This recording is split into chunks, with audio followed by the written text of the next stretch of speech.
What is up, everybody? It is Tuesday night. You know what that means. It's time for Flyers Talk A to D. What the hell did we watch? We got post-game reactions tonight between the Flyers and the Washington Capitals on the first half of a home and home. Now they head to Washington tomorrow night where they're going to play each other once again. See if the Flyers can rebound a little bit. Definitely a rough game. Or don't worry, we're going to talk about that. We're going to talk about the offensive struggles. What are they doing wrong? What can they do to kind of shake things up? They got to get things going here. They got to get to scoring too much talent on this offense. The only way to hear this is hitting that like, hit that subscribe, hit that share, and repost on Facebook and Twitter. And let's go talk some puck.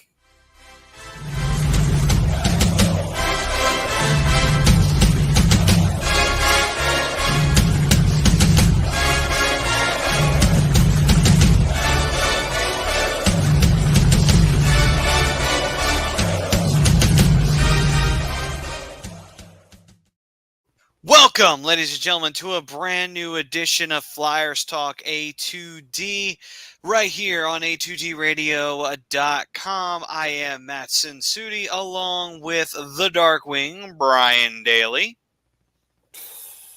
Man, this is not how I thought things were going to start. The Broken One, Rob Povia. Awful way to kick off Frozen Frenzy this evening. But if you're a Caps fan, you're pretty happy right now. Probably. And Mr. Blue Shirt, Mr. Broadway, Mr. Switzerland, Big Bad Brad Ryer. That was ugly. Yes, indeed. And first things first, before we get into this therapy session disguised as a show, we are brought to you by Specialized Physical Therapy, the doc, Dr. Paul Vidal. If you got any aches and pains that just won't leave you alone, go hit up the doc and head either to Cherry Hill or Burlington, New Jersey after you make an appointment at www.specializedphysicaltherapy.com, and they'll take care of you so you won't have any more aches and pains. And the poll question is, the Flyers offense has become a growing concern early on in this season. Agree or disagree? If I almost couldn't get that out because of the laughter.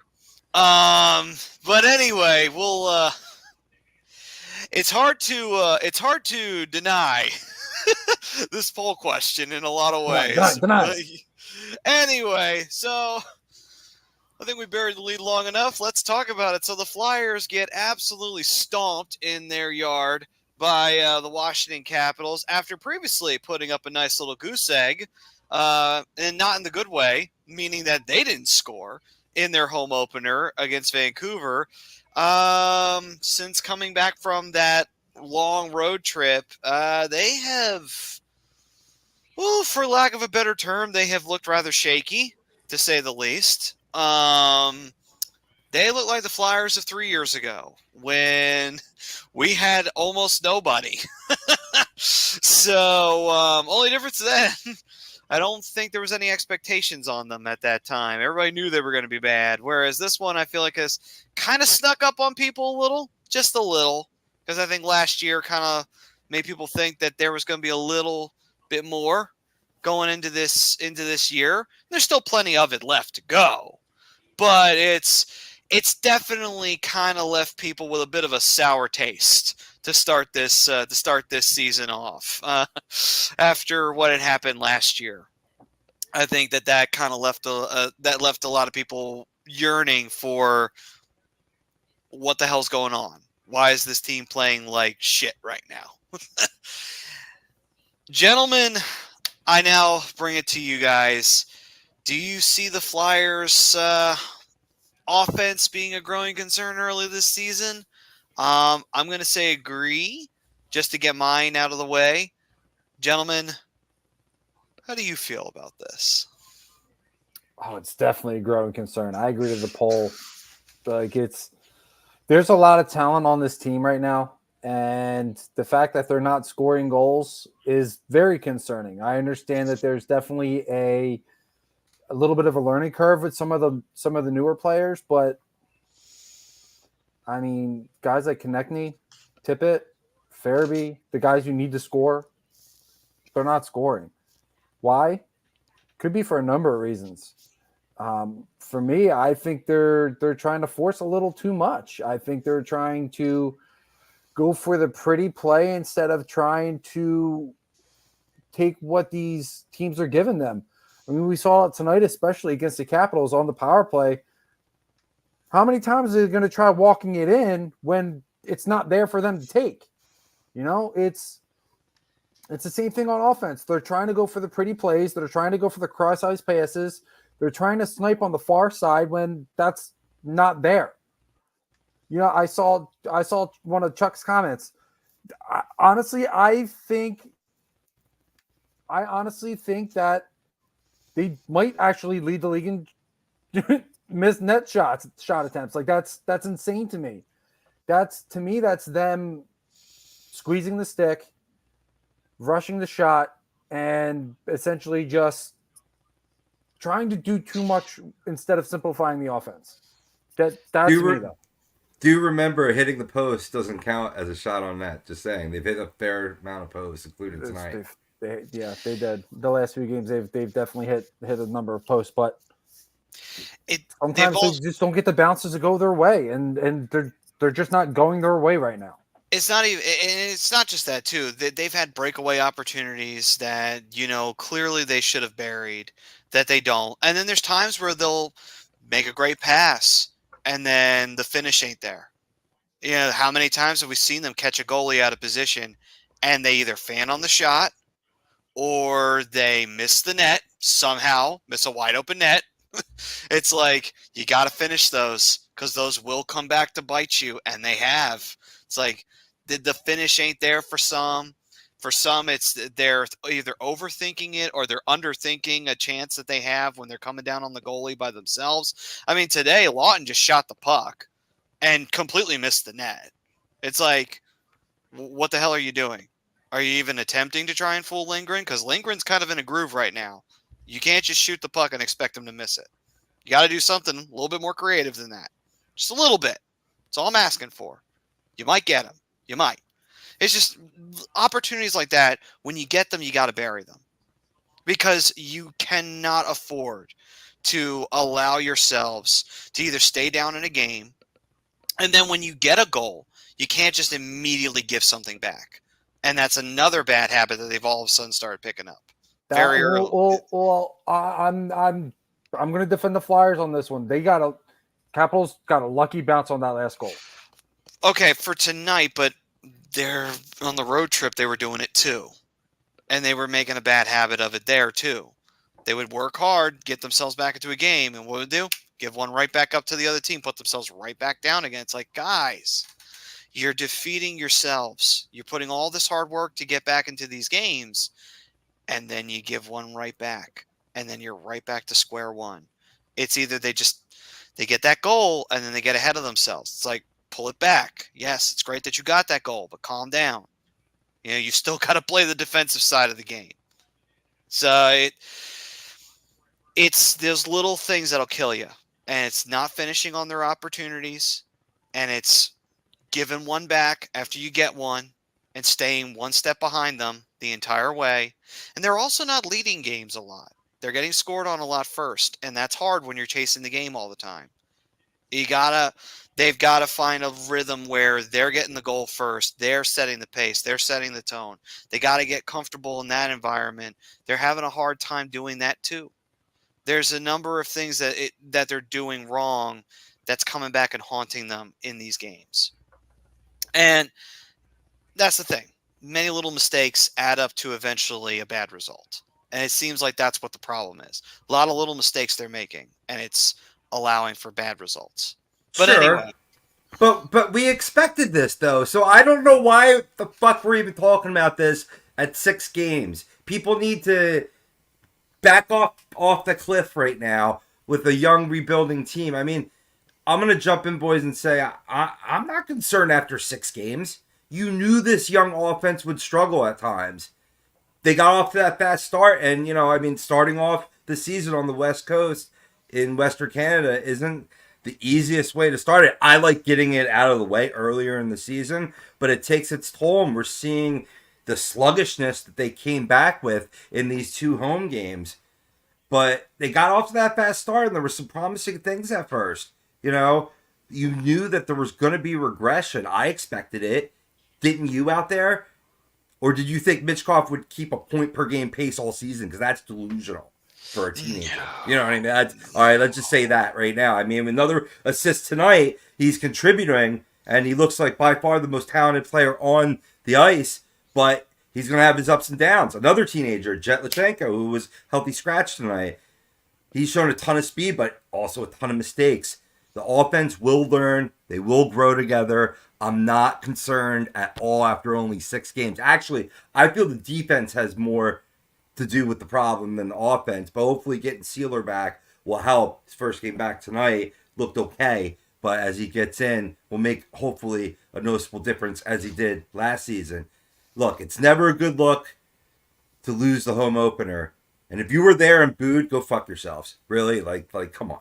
Rebuilding team, you're going to boo them. But you also don't want to fall into too deep of a hole early. And I know some fans think that way, and you're right there. But the wins will come. They stick to Tort's system and work hard to eliminate their mistakes.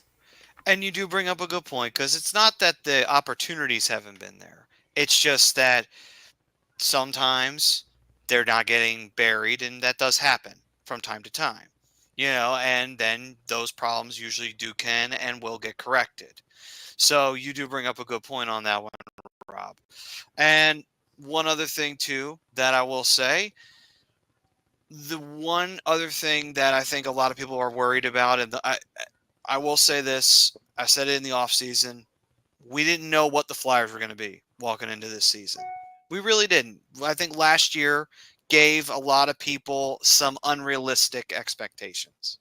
And I think that we're seeing a lot of people who had those unrealistic expectations come out of the woodwork and immediately say, trade everybody, everyone sucks. Fire You Tort. knew it would happen. We already talked about it would happen. The common Right. fan, that's going to happen. About half of the people in the Flyers Talk group on Facebook. You know what I mean?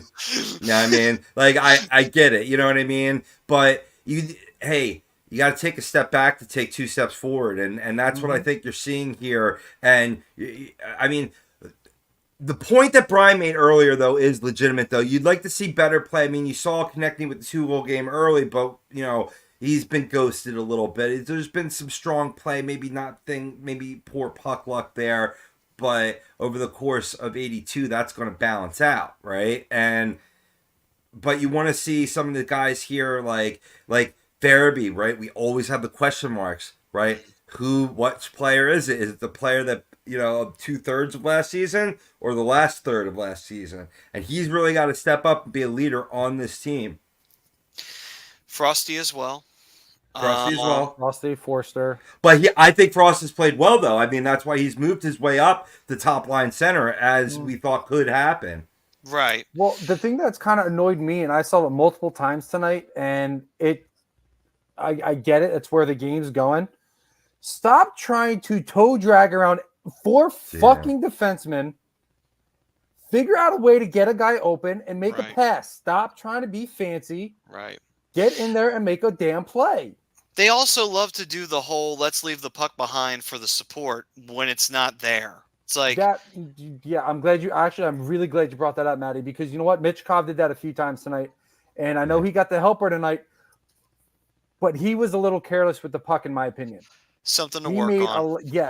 And I get it. He's going to have growing pains. He's 19. I'm not mad at him for it.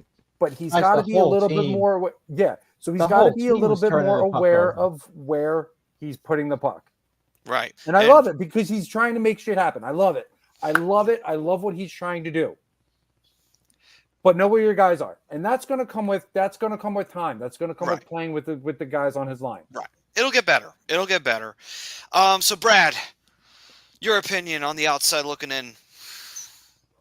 Okay. First of all, why can't they just dump the puck in and go get it? Just a few times they should have. They should be doing it a lot more, because this trying to carry the puck in and making cross-ice passes, turning it over for breakaways, this is not working. That has to stop. If it's not working, dump the damn puck in and forecheck and cause the other team to start making mistakes. Also they're spending way too much time in their own end because they can't seem to get the puck out. And you guys have to be frustrated by what's going on right now. I mean, tonight, 2 shorthanded goals in the first period. That's a killer. I mean, giving up one is like taking the air out of the balloon. Okay, but giving up 2 isn't just taking the air out of the balloon; it's stomping it. And to the Flyers' credit, they didn't quit. They came back. They made it a game, but then they gave it right back again. And again, that was an unfortunate goal because it went off of Zamora. It was Zamora, right? Zamula. I'm sorry. Went off his skate, and it goes in the net. And that was that had to be very deflating. And I will say this right now: the Capitals guys are playing great hockey. They have not lost since the opener. Okay, so you kind of ran into a team that's steamrolling right now, which is never good. But they'll be okay. I think they're gonna start scoring goals. But Tortorella should know better. Okay, and get them to stop this trying to be fancy crap. First of all, they don't have the talent to do that. Okay. They need to. A couple of guys can do it, okay, but they need to dump the puck in, use their size, and get into the corner, get the puck, and dig it out, and start getting the puck to the front of the net and start getting more shots. 18 shots on goal is not acceptable. Yeah. Right. They're just not getting that offensive presence. And to your point, Brad, on the 2 shorthanded goals, both were instances where the D-man was getting burned at the point from a pinch. And I believe Torts in his last presser said they need to work on the pinch as it's been ill-timed lately. And that's the thing. When do you pinch? When do you stay back, on the power play? And these are unforced errors that you really need to clean up. And you can easily clean up. Right. You can. But I'm just talking about this game in particular, because this game I just thought they put themselves in such a mess. First of all, the Capitals are one of those teams. If they get the lead on you, they squash you. They slow the game down and they put everybody to sleep. They're a real boring team. Let's just be honest and call it like it is. Okay, that's how they have to play. You're right. Yeah, the Capitals are not an extremely talented team either. Okay. They're big. They're big. They hit you. They forecheck, and they try to play a safe game and score on your mistakes. The Flyers need to start dumping the puck in. Okay, enough with this trying to be fancy schmancy. You guys don't have the talent to do that right now. Okay, play to your strengths, not to your weaknesses. I will say too that another thing that I'm gonna give a little bit of a concern on. One, I want to give one shout out that Nick Delorier was back and he got into a fight, but he was also trying to drive the play even after the game had been lost. So he was trying to get something going there towards the end. Here's one thing though. I'm a little worried because I haven't really seen a whole lot from Coots. And it's kind of bothering me a little bit because I'm like, I know you're doing the defensive aspects. Where's your offensive aspects? Because you're making a lot of things that are just not happening right now. A couple of times he tried to get a passing play going. It didn't formulate. Sure, he's working with a couple of players. Sometimes he's working with a rookie. I get that. But at the same time, it's, where's the coordination? You're the captain. You need to be in charge of that. That's your line. You got to manage it properly. Where is it? Lawton's guilty of it too. He's an assistant. It's like, you guys need to manage that better. That's something that if I was Torts, I would talk to them about. It's like, guys, you need to manage that better on the ice because that's not getting handled well. Well, with Scotty, I think with Scotty, his mind was home from having the kid. I don't think he was back in the game yet. To be fair. There was some, you said the absent-minded play earlier to your point. And, with Coots, he did have that nice shot off the post. Like, he hit the crossbar and stuff. And he had a good, keeping the puck in, the zone, to avoid the clear. But you're right. He needs to step up, be that captain, and take charge. And you're still not seeing that from his game, and it makes you question him. Yeah, and it's weird because it's like I don't remember this happening normally with Coots. Normally he was a little bit more active in the offensive zone, or at least a little bit more responsible in the offensive zone. Maybe he's feeling a little bit of the pressure, possibly. I don't know. But I can say right now he needs to really just take a moment and evaluate, just like, hey, listen, like maybe I need to do things a little bit more simpler than forcing things that aren't there, and maybe that will help everybody else kind of calm down their game a little bit. When a captain does it, it sends that ripple effect down the whole lineup. And maybe he needs to do that. Maybe he needs to lead by example. It's like, all right, instead of trying to do something fancy, I'm going to dump the puck in. I'm going to go to the dirty area, and I'm going to force that puck out into the slot. Maybe he needs to be the one to do that. It's just, I feel like that's something that Coots isn't doing right now, and it's kind of bothering me a little bit, and he's gotten into a fight already because he hit Skinner in that Edmonton game. That was unavoidable. But then, unfortunately, I think that inspired Joel Farabee to get into a fight with Corey Perry, and that was avoidable, and that hurt the team. Because not only did Perry win that fight, that inspired the Oilers to get on their horse, and they tied the game up. That changes everything. That momentum changes on a dime. It's little But when things you get like in a fight, fights change momentum. exactly. That's Fights what I'm saying. Yeah, fights spark teams, and you got to know the right time to do it. Right. But my point, you want to fight. You want to fight when you're losing. right, which is why Edmonton wanted to. But anyway, my point is that it's things like that that worry me about Coots. That's just all I'm saying. Just things I've noticed. TK, I've seen the effort. I know he's trying. Has it always worked out for him in the end? No. I even know Lawton is, even though there are times where it's just like, what are you doing? But I know he's trying. It's just like, Coots, you're kind of ghosting me here, bud. That's not cool. You're the captain. You're the last person who should be ghosting me right now. I mean, Truth be told, you also got to remember too that I don't think they're not trying, guys. It's not a question of that. They're just right now they're really playing sloppy, and they got yes, that's a better word for it. Yeah, I mean, Torts has to get them to simplify it. That's why I'm saying they need to just start dumping the puck in a little bit more. You're trying to make all these spectacular plays, and I get it. You got Mitchkoff on the team now, and he brings that air of spectacularness to the team. I get it. Okay, but right now the kind of team they have, they need to be a bump and grind team. That's how this team is built right now, and that's how they have to play.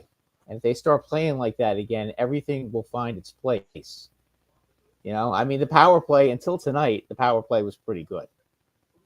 They were scoring goals. They're getting a lot of chances.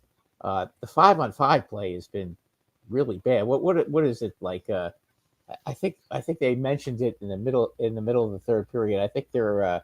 I wrote it down. They're being outscored 17-6, 5-on-5. I mean, that's a problem, guys. Yeah. They've got to stop with the mistakes, and just simplify the game. Well, they did pretty good in the second period there. I noticed a better even strength, and that's why you saw a good give and flow of chances, but it went right back in the third. Washington just took a stranglehold 5-on-5, and that's absolutely where they're getting killed right now. Absolutely. But they let down after the goal. Yeah. I mean, and that's young teams will do that. They drag, they put their head down and they drag a little bit, and when they give up a goal after scoring that goal to make it a 1-goal game, and we're all up like, okay, game on, and then that they get that fluke goal, which really was a fluke garbage goal. It happens. Nobody's fault. It just stuff like that happens, but right now they're just not able to recover from stuff like that, and hopefully they'll get the lead and start playing with the lead instead of always having to chase the game. Right. But to pull a positive on it, at least it's the beginning of the year. There's still so much hockey left to be played. There's a lot of hard lessons that are being learned right now, and a lot of adjustments that need to be made. But those adjustments can and will be made, and those lessons will be learned. That's the important thing to pull from this, is that go through these struggles early. It's better to go through them now than to go through them late in March and have a complete collapse if you're in a bubble situation or if you're playing good hockey in general. You don't want to just all of a sudden start falling apart. Go through the issues early in the season. Every team has stinkers. Okay, look at Florida tonight. They got their asses whooped by Minnesota. It was 5-1. Okay, the Devils tonight have given up 8 goals to Tampa Bay. Okay, early in the season, you get these kind of things. A lot of teams just aren't that sharp. Remember, in preseason, in preseason, nobody's playing real hockey. They're all experimenting and messing around and not playing their game. Everybody's just trying to outmaneuver everybody else to get better line positions and everything else, and they're not playing their games the way they should be playing. So they're not playing like a team. A lot of these teams aren't. And as a result, this is what you get. You get some of these games where you just look and you're saying, what the heck? Florida getting smoked at home like that by Minnesota, or the Devils giving up 8 goals? I mean, 8 goals. I don't care if Tampa Bay's playing pretty good. That's ridiculous. You can't give up 8 goals at home? Yeah, they're not playing like themselves yet because there's just not enough games in the preseason. And I get it. You want to, it's a contact sport. You want to eliminate like rates of injury for the regular season. But there's this period during this early season where you're still figuring out your identity. You're figuring out your chemistry. There's going to be a lot of line juggling. Now, I think there's a little bit too much line juggling right now, not allowing guys to form chemistry. That is starting to raise in the back of my mind, but you're experimenting still at this point. The key thing is you can't dig yourself too big of a hole that you just can't come back from over the course of the season if you're still trying to make that next step. I often question, what is this team trying to do? And we've heard it all along. They're trying to be better for the long term. So if that means a slight step back to take 2 steps forward, that's what they're going to do. But in this instance, you just can't. You gotta find a way to get points in regulation. Send it to overtime. Even if you lose in that overtime in that shootout, because you fall too far behind, and then you set yourself too far behind. And to Maddie's point earlier before the show, you start resembling yourself of 2 and 3 years ago. So, which we kind of saw a little bit tonight. But this team will get better. And also. Does that involve potentially, before Jet gets to that 9th game, sending him back to juniors to develop his game and bringing up a veteran from the Phantoms to kind of shake up the lineup too? These are all things that can be done. That it's just we're just getting our feet used to the temperature of the pool in the shallow end. The deep end's still yet to come. No, for sure, and that's probably the one bright spot about this is we're only 6 games in. That's it. 6 games. Is there should there be concern? I mean, maybe not so much because of comments made from the Flyers front office earlier in the offseason saying that we're probably going to take a step back. Maybe that is what we're seeing. Maybe Danny was hitting the nail on the head saying that, hey, maybe last year was a little bit of a fluke. But, I mean, we definitely see the frustration going in the players. Frustration growing in players is going to lead to forcing plays. It's going to lead to squeezing the stick a little bit harder. It's going to lead to maybe even taking some more bad shots. But I think we've all been kind of covering this as, simplify it. Get into the dirty areas. Create second and third scoring chances. Don't just try and score off the rush. Don't score. Right. Don't try and be the sniper. Get there and just create opportunities, 2, 3, 4 chances.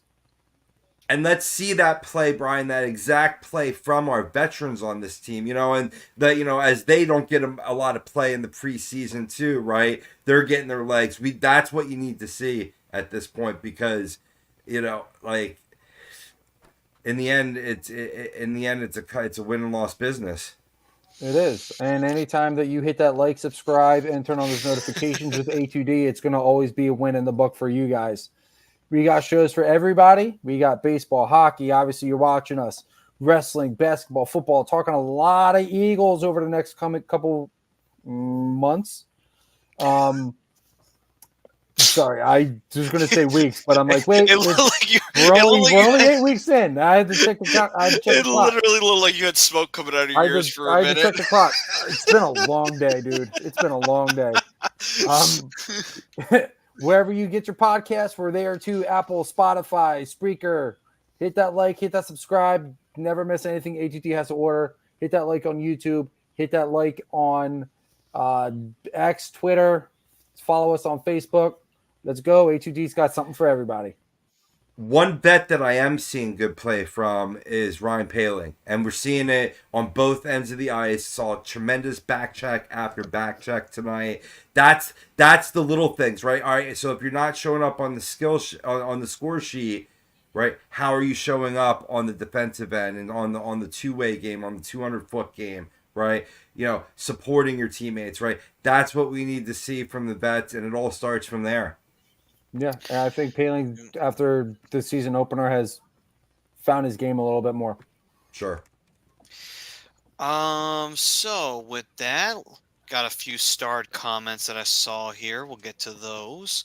Papa Schmear saying the Flyers aren't qualified enough to make adjustments.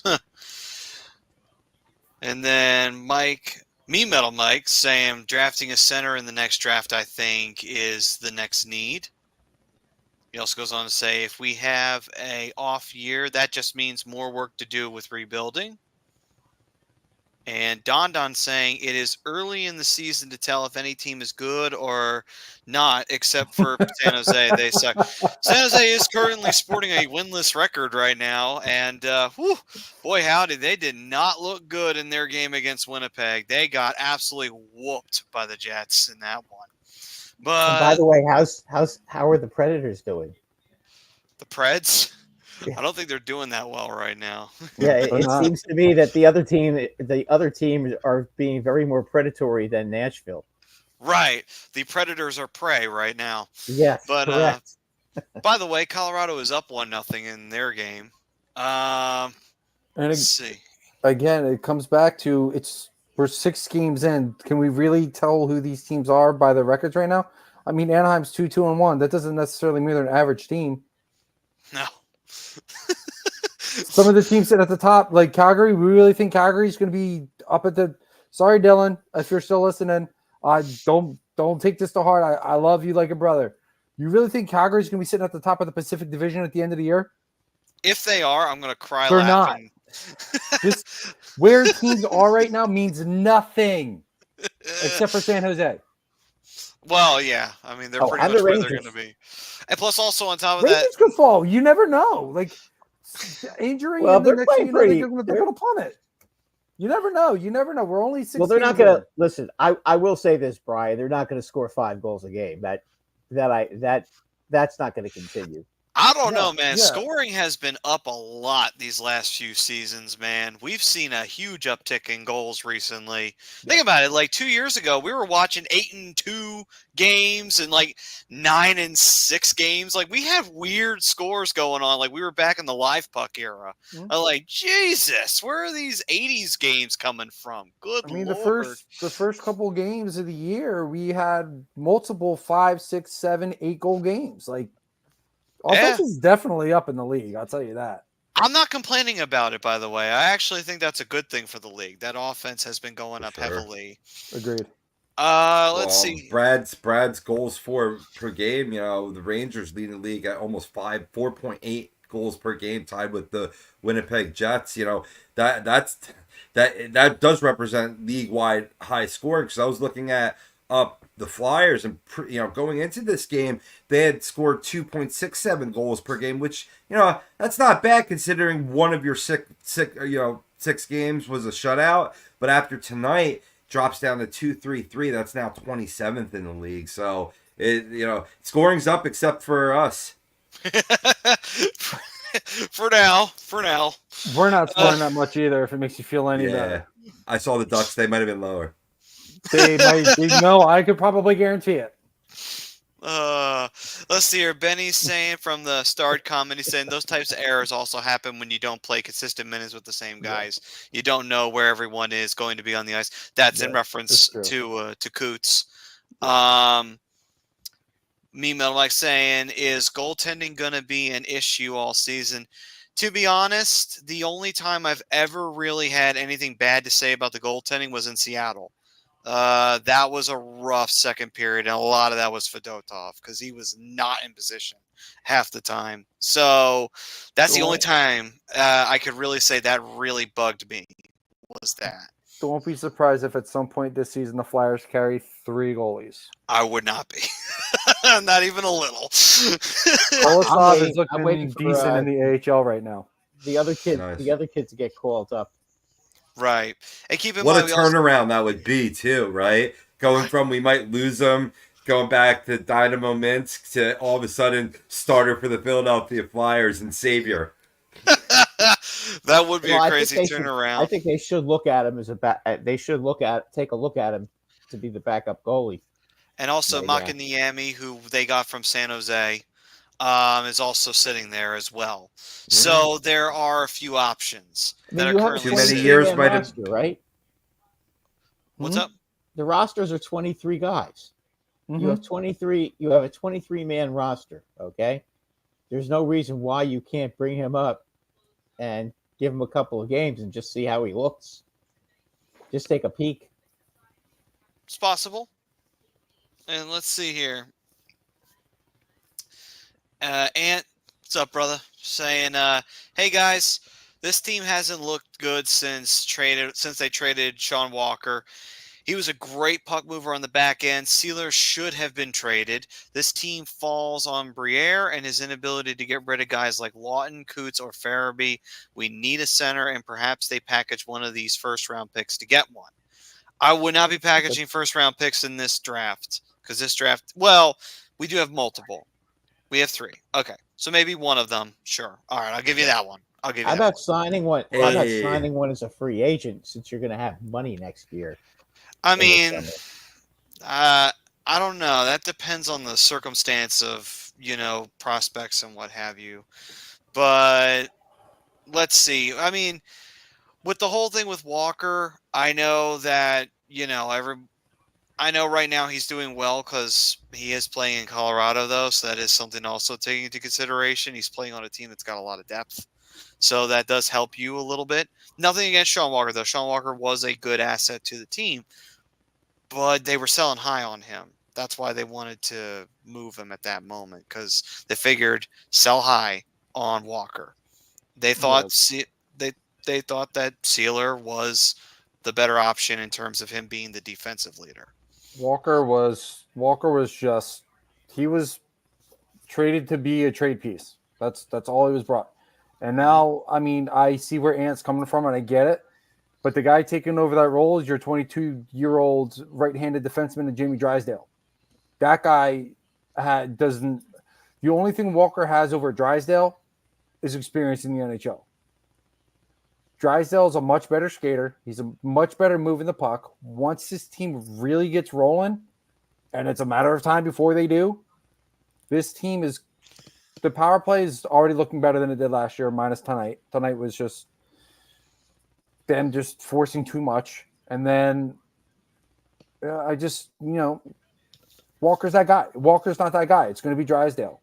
You got Cam York who can walk and play a similar role to Sean Walker.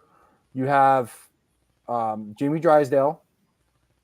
There's really nobody on the third pairing that's really worth talking about in that instance, but those are going to be your 2 guys. They're going to be your 2 guys to fill that role, and I'm okay with holding on to Steeler because he plays a much more physical game. and he's a much better penalty killer. We also have to remember Nick Sealer's first game was tonight. He didn't get his injury sucked. It's just that simple. He's getting in, he's getting his feet wet, he's getting used to the speed of the game. I didn't think he played a terrible game, and as far as Coots goes, he's not going anywhere. He's got a full no movement clause. He's got to okay a trade, and he's not going to. He wants to be here. He just gave him the seat. I think he's like, yeah, I'll waive my no trade clause. Let's go. Ain't gonna happen. Coots is gonna be here until his contract ends in 2031. He's gonna be here until at least 2029, 2030. Just get used to it. Pete, I get what Ant's saying, but Lots, they couldn't get a deal. There wasn't enough interest. Coots has a full no movement clause. Farabee yet to be determined because Lord knows how serious they are about shopping him right now. So that might actually happen, Ant. Farabee may not be here by the end of the day. May not be. We'll see. And even still, Farabee's 24. Right. He's 24. Why is everybody wants to talk about a rebuild and finding talent, but you want to trade away all these young guys? Everybody wants to sit here and say, oh, this guy's, he did so well after leaving Philly, because everybody wants to trade everybody. Nobody wants to let anybody in the city develop. It's really getting annoying. Coots, I can understand a little bit. He's been here. He's had injury issues. I get him. But he's got a full no movement clause. He's not going anywhere. The only reason why I would even think Farabee's going anywhere is because you can clear cap space on that one. Lawton's not going anywhere either. You just threw an A on it. His leadership is irreplaceable, regardless of his play on the ice. And his play on the ice isn't that bad. This is a team Danny Briere is trying to fix because Paul Holmgren and Chuck Fletcher destroyed this team. Ron Hextall, too. Okay, yeah, you can throw Ron Hextall in there. But this is Danny Briere is doing the best he can with what he has. This team is, they say it's a rebuild. Yes, I know people are sick of hearing that. Been hearing it for a while. They want to get back to the playoffs. I get it. I'm with it. But this is the process. This is the process. You bring in guys like Sean Walker to trade them later.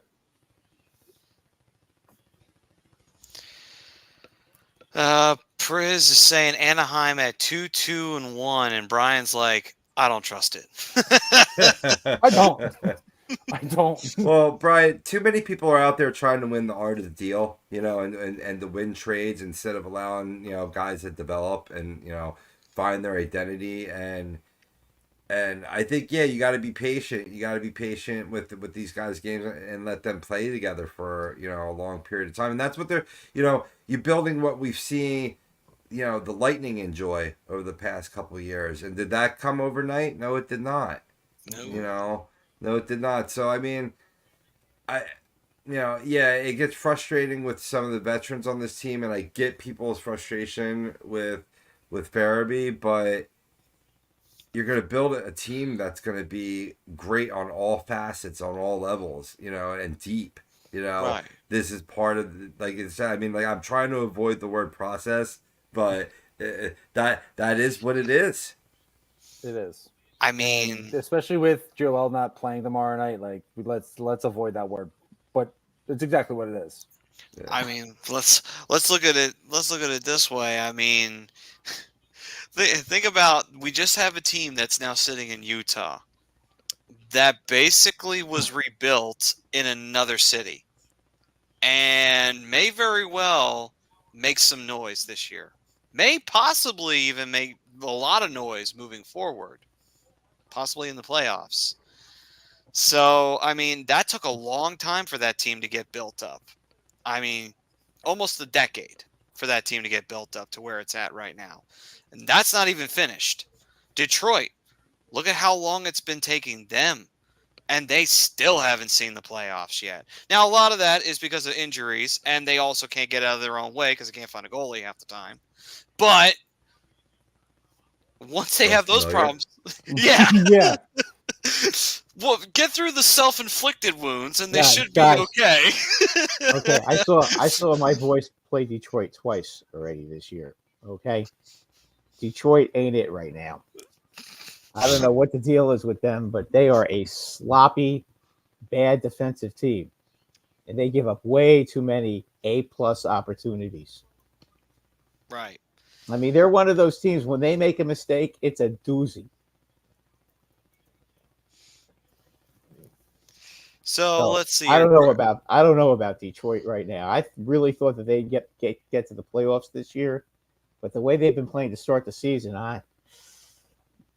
they look like the exact same team to me. Really bad defensively and questionable goaltending. So we got Greg Still saying, early. Still early. I know, but it's the same team though, and they're playing the same way they did last year.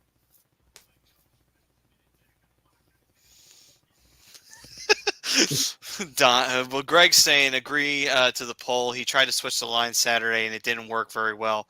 I didn't see much of tonight's game. Well, it didn't really work out all that well tonight. So hopefully they'll figure out something on that. Do you guys think Torts is messing with the lines too much, or is this a necessary evil due to the poor 5-on-5 play that we've been seeing? I honestly, I think it's a necessary evil right now. You got to find something that's going to click. Right. The only way to do that right now is kind of shuffle everything, and find something that's going to work. Spark, guys. He's looking for a spark. Right. That's what coaches do. Right. I mean, hell, you could even try this just for the hell of it on a shift. You could throw Delorier on a higher line. Because, like I said, I was seeing something from him late in the game that I wasn't seeing from many other people. He was actually trying to drive the play. So I was like, why not try him up at a higher line just to get something going a little bit and maybe get a little fire lit under everyone's ass. I've always been for that, man. When you have a fourth line that's buzzing, give them number one ice time. You know what I mean? Let them, like infuse energy. And like we saw, several the names fleeting me right now, but in terms of guys that turn into, semi, decent, scorers from that fourth line. How about Cal Clutterbuck? Would you say?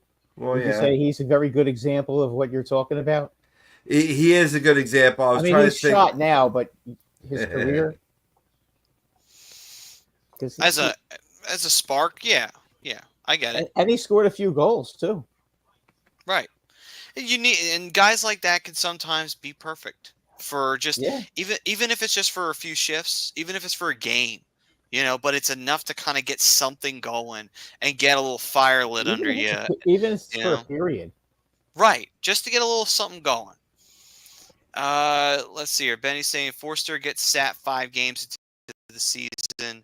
Jet sat down for a second time. He's done that with Joel, York, Brink, and Frost. Well, again, it's because the type of coach that Torts is. He's the kind of coach of you got to work. And you got to show that, what you're doing out on the ice is going to get results, like positive results. He's not afraid to sit you. He's not afraid to say, like, hey, man, you're just not – you need to step up. I'm not going to put you out there if you're not going to step up.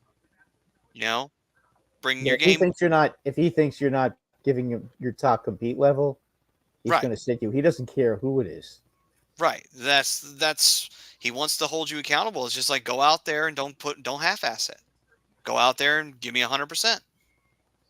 With Jet, this was for me at least expected that he was going to be rotated in and out of the lineup. With Jet, yes. Yeah. I was actually kind of surprised by that one. Yeah. So he must have done something over the last few games that Torts wasn't a fan of. And sometimes it's necessary to sit these guys. It's not – I don't necessarily see this right – well, let me say this because my brain's all over the place tonight. Let me say it this way. Sitting guys early, especially some of the younger guys, it's not necessarily a bad thing. Sometimes these guys just need to take a day, sit up in the press box, and get the view from there. Right. And also have a fire lit under their butts. Yeah. Get the view from there, get your mind cleared, and refocus and see it from that perspective. By the way, the name I was stammering on, Michael Raffle. was the greatest example of that. Raffle, yes, indeed. Raffle was a good fire starter.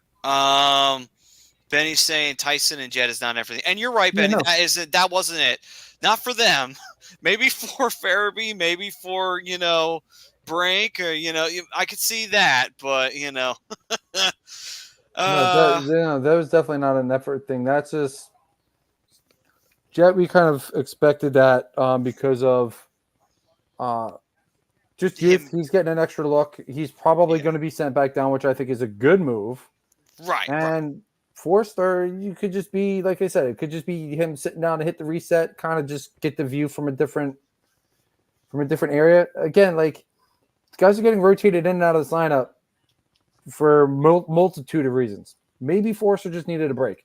Jet also had played a ton of hockey basically from last year into the draft, into after the draft, into rookie training camp, development camp, into NHL training camp. Now he's playing like he needs a break. Right. He needs a break. Anaheim did it with Leo Carlson. Look at the season that he had. Right. We're going to just forget that he had that little injury stamp right there. But all in all, Leo had a great season. Leo had a great season for being a rookie and being where he was. Right.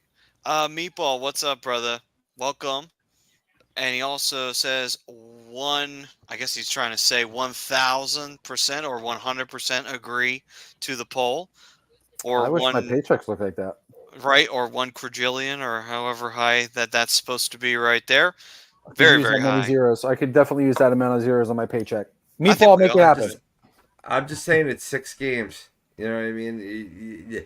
This team, it's going to take, like I said, I think by second half of the season, you're seeing the best hockey we've seen in Philadelphia yet in the past 2 seasons. But you got to go through these growing pains again. It's a different team. It's a whole different chemistry right now. They got to find their identity. Yeah. And Benny's saying, sorry, guys, I'm just not a fan of messing with the team this year early, especially with the young team. Understandable. Don't apologize. This is exactly what this platform is here for. We don't always have to see eye to eye. Right. We'll hash it out, bro. And then, like Tommy likes to say, we'll go break bread later. Like, we're a family here, dude. Like, don't apologize for having a different opinion. That's what makes this platform great. Yeah, that's what happens, So we talked about the Flyers and the Caps and how the Flyers didn't exactly play the best hockey that they could possibly play. We talked about how they've been having some issues on even strength. We lost Brad there for a sec. Oh, well, hopefully he comes. I say break bread and let's be a family. Brad ditches. Like, what the hell just happened there? Well, remember, he's I like Rob's reaction. That was funny. Mike saying, how long did it take to build between 06 and 10? Well, see, that one I feel like was a little different because, for one thing, that sparked because of a failed attempt to stay relevant because they got Peter Forsberg and then he got hurt, and that screwed the team royally because they had a hard time finding offense after that. So then Holmgren came in, and he just hot-shotted everything. He brought up Carter, Richards, and Giroux, who were already down there, and then he went and grabbed a whole bunch of guys in free agency and threw them in. That's what Holmgren did. That's why we had Chris Pronger, because he got rid of Mike Knuble and then cleared up cap space to bring in Chris Pronger. You don't do that if you're rebuilding. You're doing that if you're retooling. Exactly. Oh, exactly. Yeah. Exactly. So it didn't take long for that reason. So anyway, so before we finish this whole thing up, we do have a game coming up for the Caps and the Flyers again. I know not everybody's happy that the Flyers are facing the Capitals tomorrow, but they are. It is a home and home, and we'll see plenty of them as the season comes and goes. So, gentlemen, what do we think we see tomorrow? I would say, my opinion, I think we're going to see a better performance from the Flyers. And the reason I say that is One, they're not going to be in their building, so the pressure is going to be off of them. So that's definitely going to be helpful. Two, I'm very sure that this loss is going to stick with them because these are the kind of losses that stick in your craw. That's like we were coming back and that happened. Those ones put you in a bad mood and then make you work harder in the next game. So I think we'll see a better performance on the Flyers, win or lose.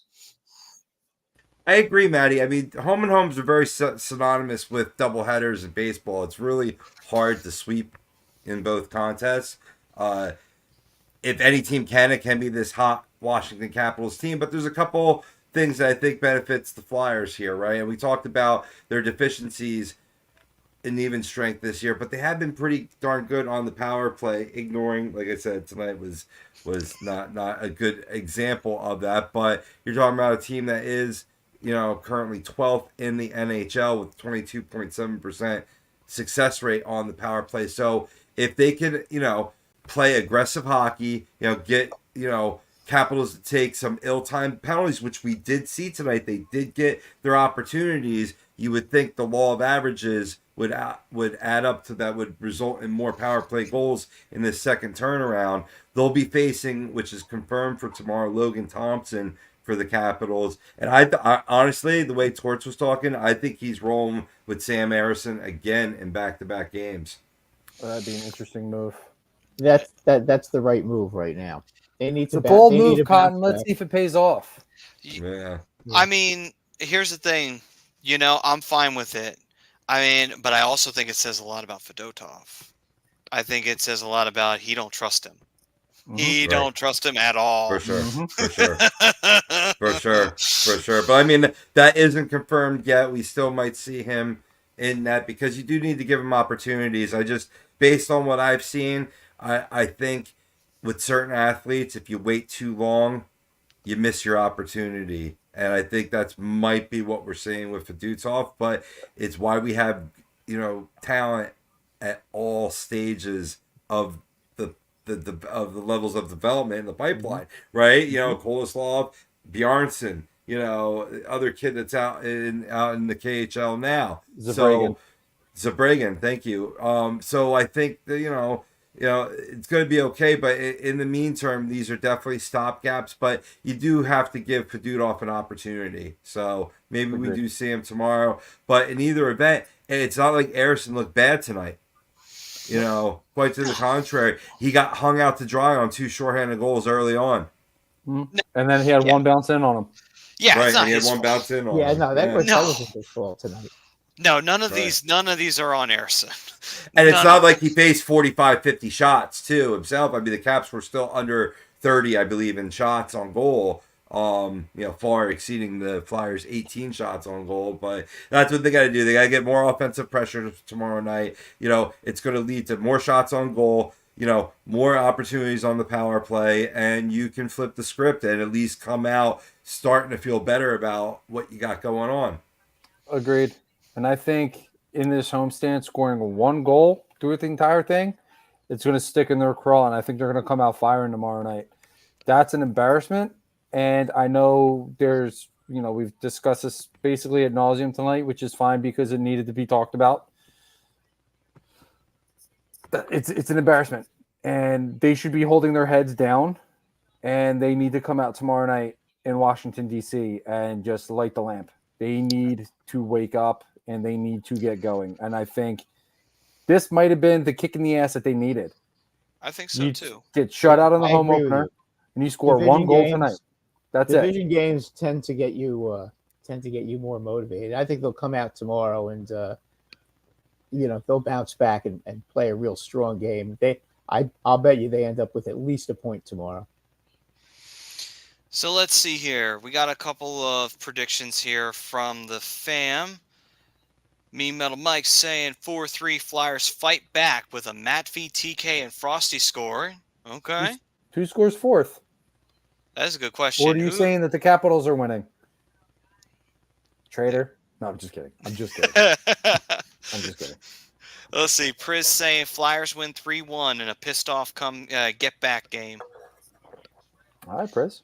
And Also, Priz did say, not a prediction, but he said, y'all need to get some Gabe Kaplan wigs so whenever y'all get kicked and come back, y'all can play Welcome Back, Cotter. Welcome back. No. I'm not What's doing up, it. Wills? I don't know what happened Up to your my, nose with a rubber hose. I don't know what happened to my computer, guys, but it just like I don't think it could handle the Welcome Back, Cotter. That's what it was. Yeah. Well, let's see. And Sturdy 99, just to throw that out because I hadn't seen you before. What happened to this quick transition north and south team? Our zone entries are terrible, especially on the power play. Yeah, it was brutal tonight. But like I said, Sturdy, you know, I expect to see a much better performance from the Flyers tomorrow night. This is going to be one of those where it's like, okay, you got an ass kicking. Now it's time to get back up, and it's time to give one. And, maybe you see both Forrester and Jet back in the lineup to add some speed in terms of improving these entries. Definitely. Maybe. You know what? The thing that I like about these home and homes is one, it's a quick turnaround. So you just like I'm gonna quote Bryce Harper when I say this: flush it. Flush it. It's done. You move on to the next one. Right. You take your failures from this game. You fix as much as you can. You apply it to the new game. That's it. Like that's the beauty of these home and homes. Like it's okay. So Washington did this, and this against us. Now what are we going to do to fix it? Mm-hmm. And I think we're going to see, like Robbie said, I think we're going to see a better power play because this is a team that's going to take penalties. We saw it tonight. There's a couple hotheads on this team. If you can draw the penalties, you're going to get the power play opportunities. Logan Thompson is not the best backup in the league. I'm going to disagree a little bit there, Brian, because there's more than just a couple of hotheads. This whole damn team can get hot on a very short notice. Okay. All right. You know what I meant when I was saying this. Jeez Louise. Cheese and rice. Oh, gosh. Cheese and rice. Gosh, oh, golly. Dang it. All right. What was another good one that they used to say back in the day? Gee Willikers. Get off my back. Don, by the way, says, but what happens if the poop is too big? Ay caramba! How about that one? I'm on a big Simpsons kick. I saw this reel of all the actors doing the voices like in real time, and it's great when you see the voice of Homer is freaking awesome. It's like that's what it's like coming from like what would look like a college professor, and he's like, "Don't." I mean, I love Hank Azaria. And I hate that they took away one of his voices when they said Apu was not PC. But isn't it not PC to take a guy out? But anyway, that's besides the point. Just seeing him with his voice, like even when he goes to do Mo, like it's great. It's great. I love it. I love the Simpsons. Oh, for sure. He was in that reel as well, for sure. Mm-hmm. But eat my shorts. All right, guys. We thank everyone for joining us for this edition of Flyers Talk A2D. Tomorrow night, the Flyers take on the Washington Capitals to finish up their first home and home of the regular season. Fingers crossed, have a stronger performance, get a big win here to kind of get everything back, get a little bit of a spark lit here. Hopefully get the Flyers back on track a little bit so that they can get something going as we still have some struggles to get through early on in the season. But, real quick. Yes, Bri. To Don's comment, and I mean this literally and figuratively, if the poop is too big, you break that shit up. By the way, I think I almost forgot. You have to get the poll results. Oh, good call. I actually have it ready for him. I almost forgot. Oh, it's been a long Tuesday. It's been a very why we're a team. Oh my gosh. All right, poll results over on YouTube. The numbers keep going up, so that's great. So just keep voting. We're gonna read them off after every show, like I always do. At least the last couple of weeks because we just started doing this. Flyers offense has been a growing concern early on in the season. Anybody want to take a guess on where the percentages lie? I'm going to guess 87% yes. I'd say 75% yes. Maddie. I'm going to say 90% yes. Rob's closest. 84%. 84% said yes out of 19 people who voted, and apparently Don Don's in the 16% because he's, rational, but sort of. Well, I mean, Sort of. it's easy for him to be rational. The Flyers aren't his team. Yeah, but he's damn it. He's got the Lions going on right now, so. No, that's Don Don. Priz is the I don't know what football team he actually roots for, to be honest with you. I thought you were don't wanna talking about know. Don. I'm sorry. I don't want to know who Priz roots for in football because it might break my heart. Considering he lives in Texas. Let's not talk about it because it's Could be the Texans. But Priz he said doesn't, so that makes me happy. Priz says he does. CJ Stroud. Rookie of the year, 2 years running. I don't know how he does it, but he's gonna. It just breaks physics, and I don't know how it's gonna work, but yeah. Let's wrap this up. Let's get out of here. All right, guys. We thank everybody for joining us. We will see you guys next week right here on a2dradio.com. Let me just give one last quick look here. Yes, we will have a game next week, and we will be giving you post-game for the Flyers and the Bruins. Ooh, boy. Our first trip up to Boston. Another negative wonderful. show. Oh. Great. I just love visiting Beantown, full of just so many pleasant memories. I mean, there was that one in 2010. But anyway, all right, guys. We thank everybody for joining one us. in 74. That too. That was pretty nice as well. Anyway, we thank everybody for joining us. We will see you guys next week right here on a2dradio.com. Don't jump off the Ben or the Betsy Ross or the Whitman, whatever bridge of your choice. Don't jump off of any one of them yet. Or the Franklin. Or the Franklin. None of them. You don't have to. It's not that bad. But we will see you guys next week. Stay safe. Commodore Barry's up for grabs. It's still debatable yet. We're figuring that one out for you guys. All right. We're still talking with them. Anyway, so we might let you jump off of that one. It's not a problem. Maybe. Anyway, we'll see you guys next week right here on a2dradio.com. Peace and love, everyone. By the way, the last part was a joke.